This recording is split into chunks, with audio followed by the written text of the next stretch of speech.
Hello வணக்கம். இன்றைக்கி அம்மா கொடுத்த ரெசிபி கம்பு தோசை. கம்புனா pearl millet. இது நாங்கள் 4 பேர் சாப்பிட்ற மாதிரி அம்மா பண்ணியிருக்காங்க. ஸோ அதுக்கான மெஷர்மெண்ட்ஸ் என்னென்னு பார்ப்போமா. கம்பு ஒரு 200 கிராமு. அது நல்லா ஊறினா தான் அரையுங்கிறதுக்காக ஒரு 5 to 6 ஹவர்ஸ் தண்ணி ஊற்றி ஊற வச்சாச்சு. உளுந்து ஒரு 100 கிராம்ஸு, அது 3 to 4 ஹவர்ஸ் ஊற வச்சாச்சு. இட்லி அரிசி அது ஒரு 100 கிராம்ஸு, 3 to 4 ஹவர்ஸ் ஊற வச்சாச்சு. வெந்தயம் 1 டீஸ்பூன் தான், அதை ஒரு 3 to 4 ஹவர்ஸ் ஊற வச்சாச்சு. இப்போது கம்பில் மணல்லாம் இருக்கும்ல, அதுக்காக நல்லா தண்ணி ஊற்றி ஒரு 1 to 2 டைம்ஸ் வரைக்கும் நல்லா வாஷ் பண்ணி எடுத்து வச்சாச்சு. நல்லா வாஷ் பண்ணி எடுத்த கம்பை இப்போது அரைக்க போகிறோம். நீங்கள் வேணும்னா மிக்சியில் கூட அரைக்கலாம். கம்மியாக செய்கிறீங்கன்னா மிக்சியில் கூட அரைச்சிக்கலாம்.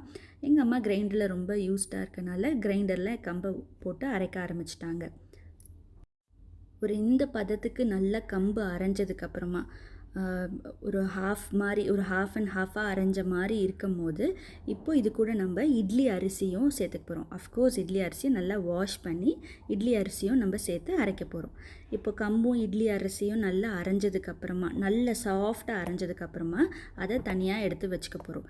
இப்போது உளுந்தும் வெந்தயமும் தனியாக போட்டு அரைச்சி எடுத்துக்க போகிறோம். அந்த உளுந்து, கம்பு மாவு, கொஞ்சம் உப்பு எல்லாம் மிக்ஸ் பண்ணி இட்லி மாவு புளிக்க விட்ற மாதிரி ஓவர் நைட் புளிக்க விட்டால் அடுத்த நாள் காலைல டிஃபனுக்கு நம்ம கம்பு மாவு ரெடியான கம்பு மாவை தோசைக்கல்லை சூடு ஏற்றி ஒரு குழிக்கரண்டி மாவை எடுத்து தோசைக்கல்லை விட்டு எங்கள் அம்மா சுடுற மாதிரி வட்டமாக நிலா மாதிரி தோசையை சுட்டு நல்லெண்ணெயை ஊற்றி அது அழகாக பொண்ணு போல் அந்த பக்கம் திருப்பி போட்டு எடுத்தால் கம்பு தோசை ரெடி. இதுக்கு எங்கள் அம்மா ஒரு தக்காளி சட்னி அரைப்பாங்க. செம்ம டேஸ்ட்டாக இருக்கும். கம்பு தோசை சாஃப்டாக தான் இருக்கும். ரொம்ப சாஃப்டாக தான் ஹேண்டில் பண்ண வேண்டியதாக இருக்கும்.